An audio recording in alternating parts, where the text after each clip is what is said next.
ქალბატონებო და ბატონებო, გამარჯვებულს გადაეცა საათი, მოკლედ ჩაბარდა, ჩასაბარებელი და ადამიანს მივწერე რომ მეთქი რომ მიიღებ საათს ვიდეო გადაიღეთქო რა, ან ფოტო მაინც რომ ვაჩვენო ხალხს რომ ნაღდად გავათამაშე, ნაღდად გადმოგეცა, რომ მეთქი რამე არ იფიქრონთქო რა, იმიტომ რომ მაინც მირჩევნია ყველაფერი დაგიდასტუროთ ხოლმე ფაქტებით და ადამიანმა ჩამიგდო უბრალოდ ამ საათის განხილვა რა, რომ აი საათია.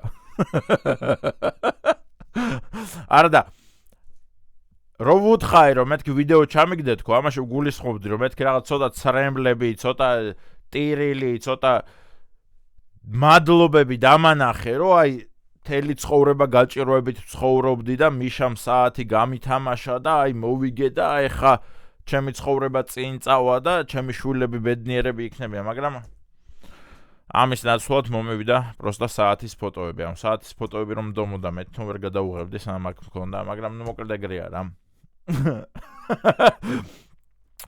დიდი მადლობა მეგობრებო, ვინც იწერთ ჩემ არხს და იცოდეთ რომ სულ გავათამაშებ ხოლმე თქვენთან რამეებს, რადგან რეალურად არაფერი მჭირდება. Rolls-Royce-ის გარდა, სამ Rolls-Royce ვინმე არ მაჩუქებს. მამამდე ყველაფერი რაც შემომივა საჩუქრები, ყველაფერს აი ესე ჩამოვარიგებ, აი ესე. ქალბატონებო და ბატონებო, მოგესალმებით ჩვენ გადაცემის შემდეგ ეპიზოდში, სადაც ჩვენ ვსაუბრობთ ხოლმე ყველაზე ხმაურიან მოვლენებზე საქართველოში. დღესაც არაფერი ხდება საქართველოში.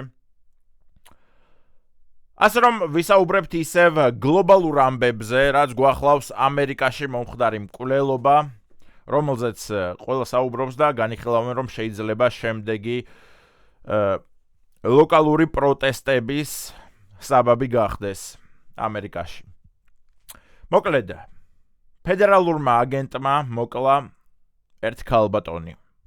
პოეტი ლესბიანკა.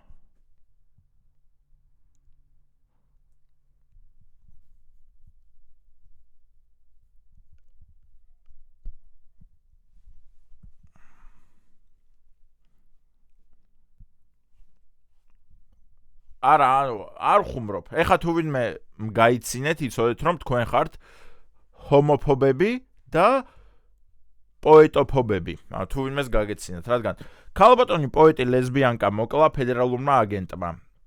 იმის გამო რომ ქალბატონი არ დაემორჩილა ფედერალური აგენტის მოთხოვნას რომ გადმოსულიყო მანქანიდან. მოდით ამ ვიდეოს გაჩვენებთ ჯერ რომ გავიაზროთ ზოგადად რა ხდება. აი აქ შავ ჯიპს რო ხედავთ, მუქი ფერის ჯიპს, აი რომელიც აგენტის გატანას აპირებდა. ესროლეს სახეში სამჯერ. ანუ სახუმარო თემა ნამდვილად არ არის, ასე რომ დღეს გვექნება სერიოზული გადაცემა. ქალბატონს ესროლეს თავპირში სამჯერ. დიახ, ქალბატონი გზას უკეტავდა ფედერალურ აგენტებს, რომ თავიანთი საქმე შეესრულებინათ.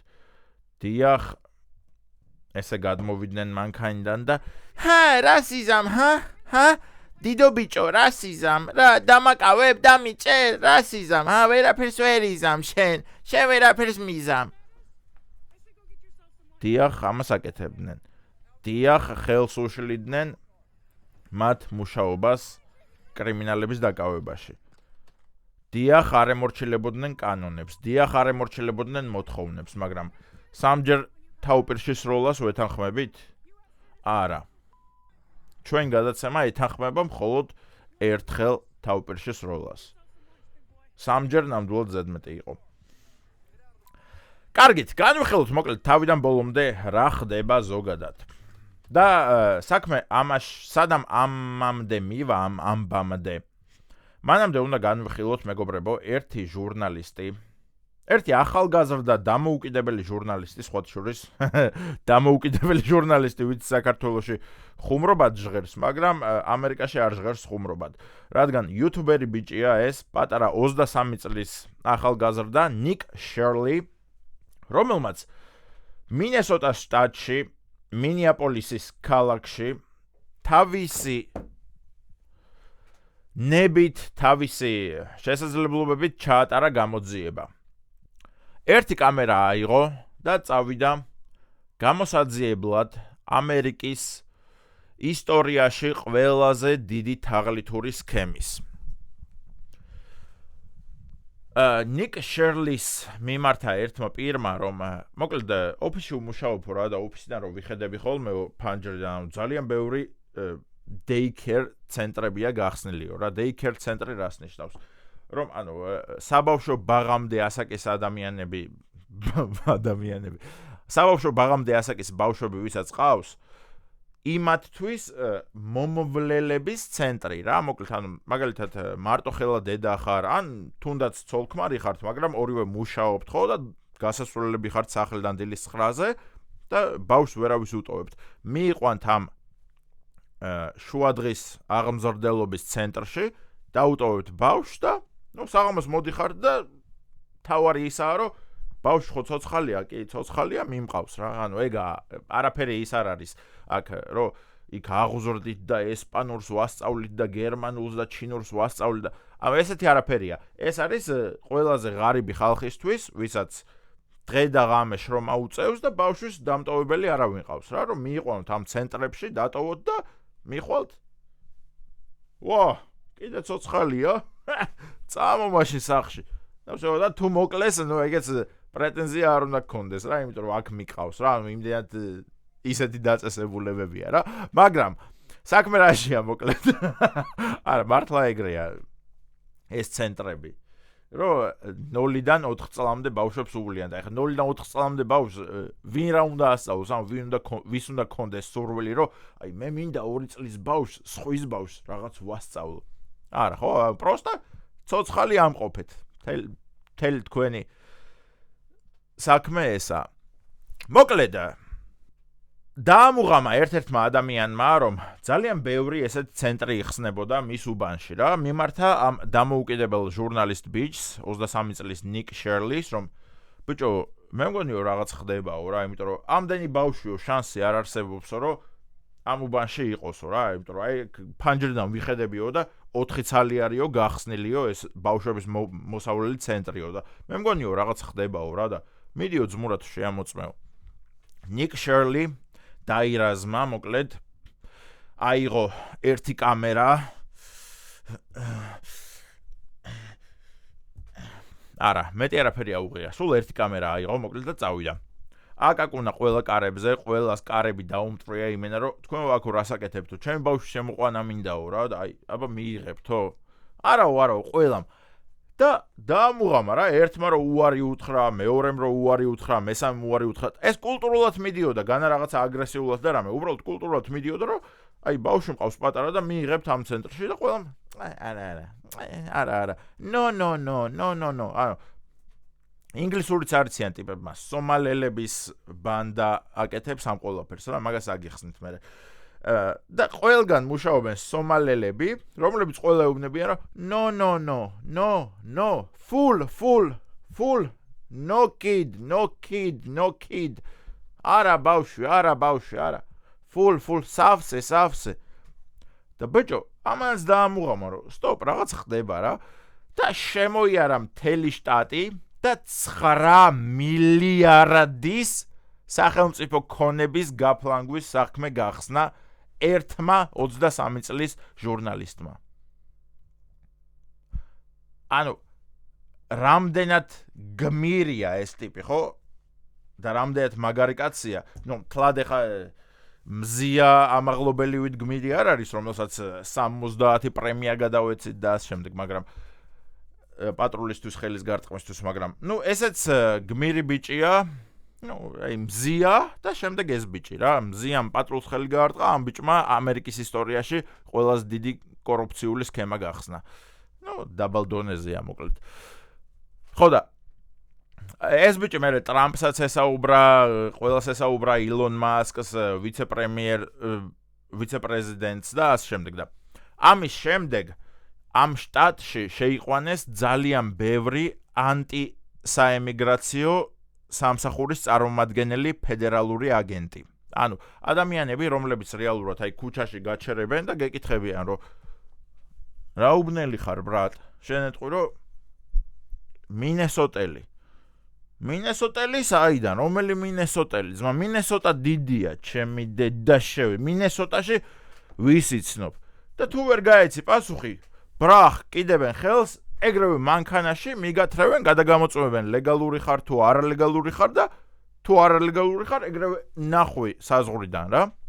ხო და მოკლედ, ანუ ამ კორუფციული სქემის გაუმჟღავნების შემდეგ ძალიან ბევრი აგენტი შევიდა რა, აი ძალიან, იმიტომ რომ ყველამ დაამუღამა რომ ამ შტატში თურმე ხდება რაღაცა სასწაული კორუფცია რა და სახელმწიფოს ესე წველიან ფულს რა ეს სომალელი ხალხი, იმიტომ რომ იმის თქმა დამოუწყდა რომ ამ daycare ცენტრების, ანუ საბავშვო მომვლელი ცენტრების 99% იყო სომალელების მიერ ორგანიზებული, იმიტომ რომ ერთმა ტიპმა დაამუღამა, მერე გაუბაზრა ვიღაც ბიძაშვილს უთხრა, ოღონდ უთხრა რომ ეხა გეუბნები ძმაო მოგადიშუ, ძმა მოგადიშუ, იცოდე შენც გახსენი ეს, ოღონდ სხვასთან არ გააბაზრო. იმა უთხრა, კი, დეიდა ილფარ არ გაუბაზრებ არავისთან და წავიდა ძმა მოგადიშუ, დეიდა ილფარს კი არა, იმას ნათლია ბუღზალს და იმან ბიძია უგომბუნგოს უთხრა,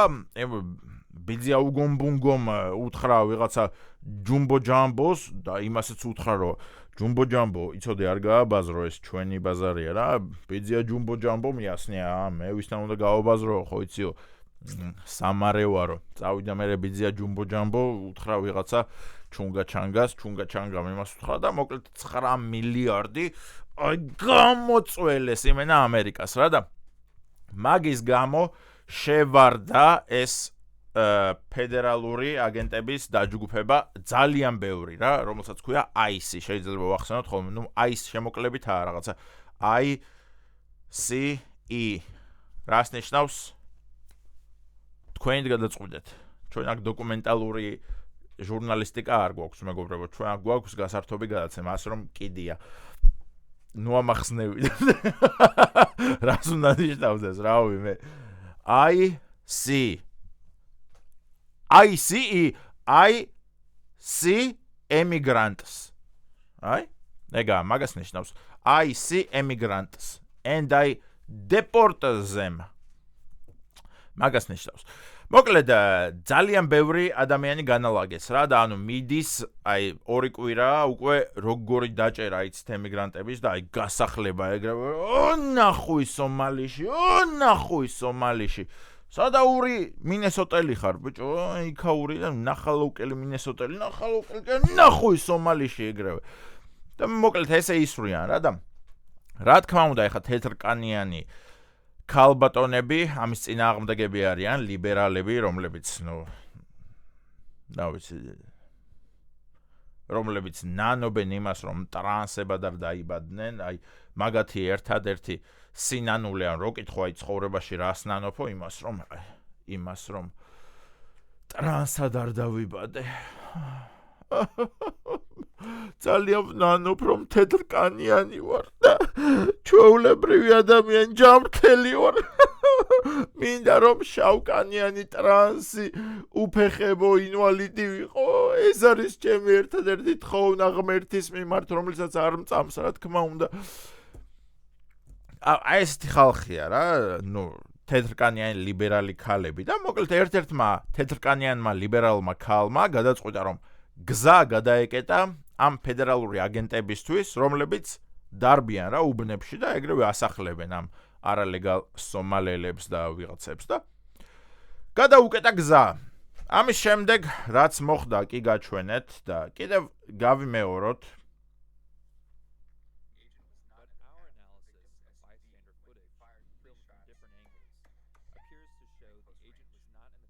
და მოკლედ 3 ტყვია დაახალა ტიპმა თავპირში. მოდ კიდევ ერთხელ გაჩვენებთ ამ ვიდეოს და მე სხვა რაკურსიდანაც გაჩვენებთ. აი აქ რო შევხედოთ. აჰა, ორივე ფეხი გვერდზე აქვს მანქანის, ხო? დაძვრისას წინ იდგა, მაგრამ ერთი ნაბიჯი გადმოდგა და უკვე მანქანას გაეცალა.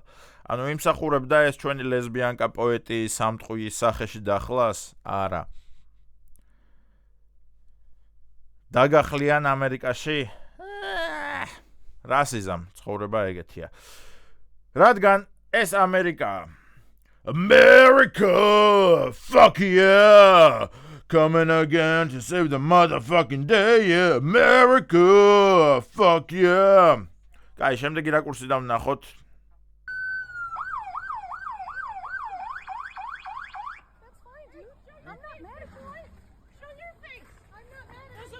Change our plates every morning, just so you know. It'll be the same plate when you come talk to us later. That's fine. U.S. citizen, former. No, ეს არის პოეტის ცოლი. I said go get yourself some lunch, big boy. Go ahead. Out of the car. Get out of the car. Get out of the car. ნუ მოკლედ არ ვიცი, ესეც თქვენი გადასაწყვეტია. ჩემი აზრით არ იმსახურებდა ეხა სამი ტყვის თავპირში დახლას.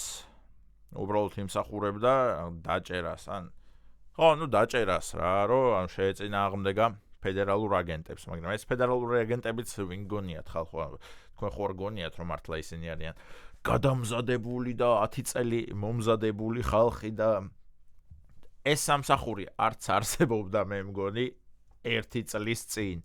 ანუ ეს ხალხი არის ყველა ვინც ამ აისში მუშაობს, ყველა რა ვიცი, სკოლის დაცვები, მაღაზიის ორი ნაბიჯის დაცვები, რომლებიც გამოაგდეს, იმიტომ რომ ხალხზე ძალადობდნენ და პროსტა შოკერებს ურტყამდნენ და დუბინკებს ურტყამდნენ და ყველას რო კითხეს, რომ იმიგრანტები გევასება თუ არა? არ მევასება მაგათი დედა.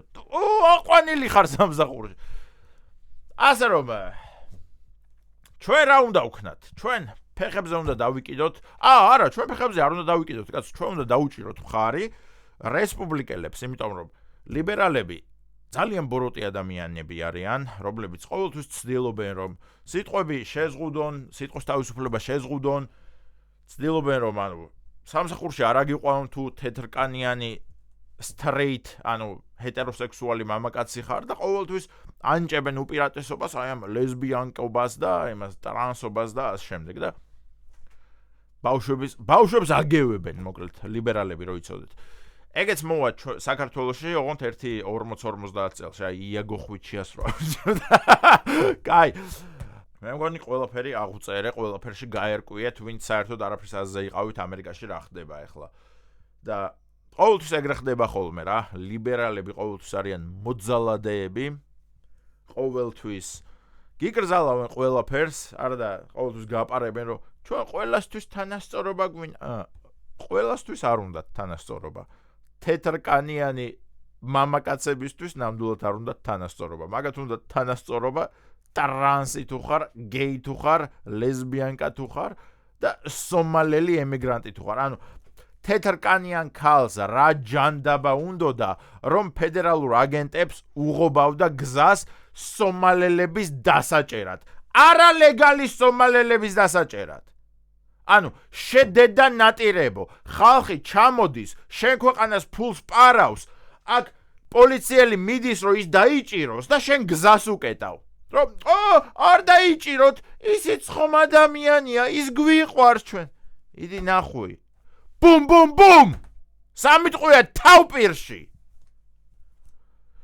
ვემიჯნებით ყველანაირ ძალადობას. კოცნით მიყვარხართ.